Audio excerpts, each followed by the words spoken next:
Astra had been awarded an honor by the mayor of the town for a reason that did not survive contact with the evening.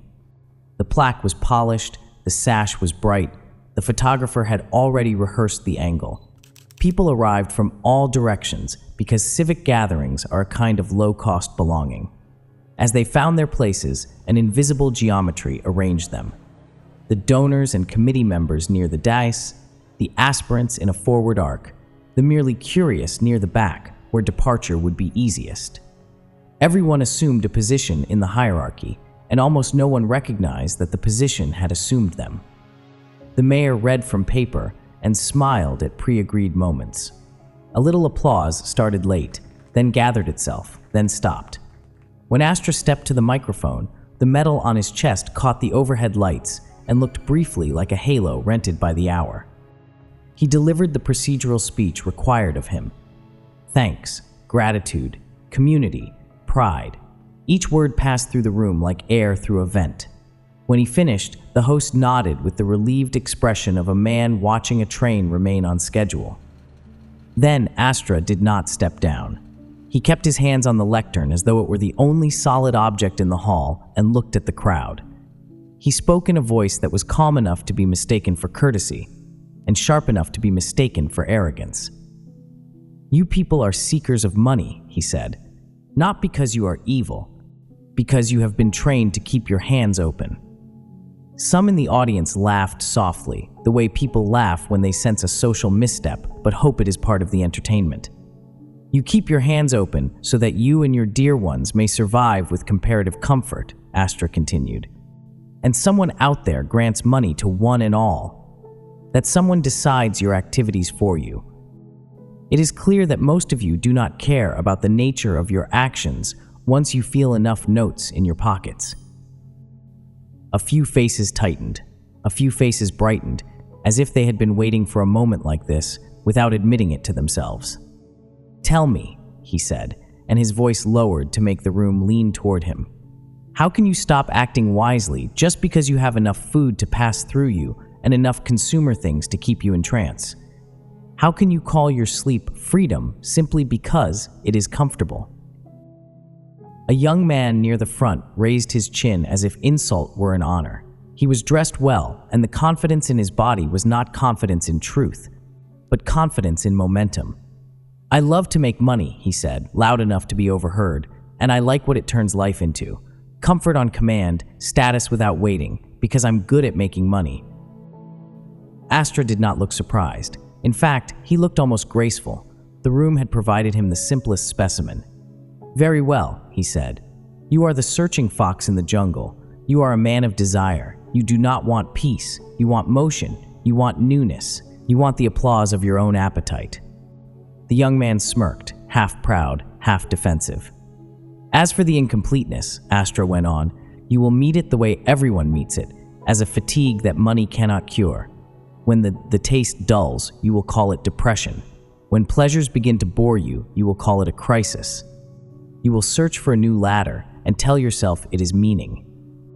He shifted his gaze slightly, like turning a lamp. The middle-aged man standing near you, Astra said. Sir, what do you say? The man blinked as if he had been pulled out of a private calculation. He was the kind of person whose life had become a careful arrangement of obligations. Salary, school fees, rent, gifts, rituals. He wanted continuity, not conflict.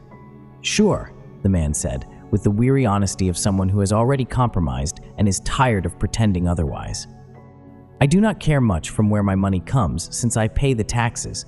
Further, I know the job I do does not help anyone understand their deeds because my company manufactures fairness creams for women. A few people chuckled at the bluntness. The man continued anyway. However, I nurture my family with the money they pay me. I educate my child. I try to find meaning in my devotion to God. Astra nodded once in recognition of a common spell. He spoke gently now, which made the cut deeper. What meaning do you really get from your devotion to God, he asked, if you use God as a curtain to hide from what you do while awake? He looked at the man's hands, as though those hands carried the real story. The individuals of your family have their own actions to perform. Your child will not become free merely because he is educated. Education without exposure to knowledge beyond survival becomes training. It will make him work for some other company. It will move him smoothly into another contract. He will call the contract a career, and you will call it success, and the machine will call it a stable supply. The room began to shift. People stopped smiling politely. The air thickened with the discomfort that arrives when a ceremony risks becoming real. Earth provides resources for all of us, Astra said. Yet you allow those who do not love the earth to decide how your days are spent. You trade your attention, your time, your tongue, your hands, and you accept the payment as proof that the trade was fair. You ask for comfort, and comfort becomes your leash. At that moment, the host stepped forward as if he had been trained for this exact breach. His smile remained flawless, but it had the quality of a soft barrier, a velvet rope. He placed his hand lightly on the microphone stand to remind the room who owned the flow of speech. "So much from the bright boy Astra," the host said, with a warmth that reduced the danger by pretending it was praise. "Ladies and gentlemen, snacks are being served near the dais. Please proceed." The word snacks hit the room like a sedative. People glanced toward the side tables as if remembering their bodies. The hall's moral tension evaporated into hunger, sugar, and the relief of being given permission to stop listening. But just as dispersal began, another voice rose from the back. It was raw, less styled, carrying the sudden heat of historical memory. A second young man shouted because something in him had finally found the pattern. "We demanded independence from working under the charter companies," he cried. "What is stopping us from demanding it now? Demand it now. Demand freedom from the programming that decides our actions while selling us the feeling of choice. It is the money they paid then. It is the money they pay now. We are not free. They made us think we are. It is clear to me, Astra." A few heads turned, startled. For a second, you could feel the possibility of a public awakening. Clumsy, incomplete, alive. The host moved again with the ease of someone who understands crowds better than crowds understand themselves. He redirected the river. Thank you," he said quickly, as if applause could be substituted for thought. "Please, ladies and gentlemen, this way, snacks near the dais." People followed the gesture. They began walking as if walking were the solution to being confronted. The would-be insurgent found himself speaking into a room that had already converted him into an emotional young man. Those near him smiled sympathetically, which is one of society's most effective ways of saying, "You are harmless." The audience dispersed. That was easy for the host, because it was easy for the audience too. They had practiced dispersal all their lives. They knew how to exit discomfort. They knew how to mistake movement for resolution. They knew how to accept a biscuit as closure. Astra remained at the lectern for a moment longer. The metal on his chest gleamed under the lights.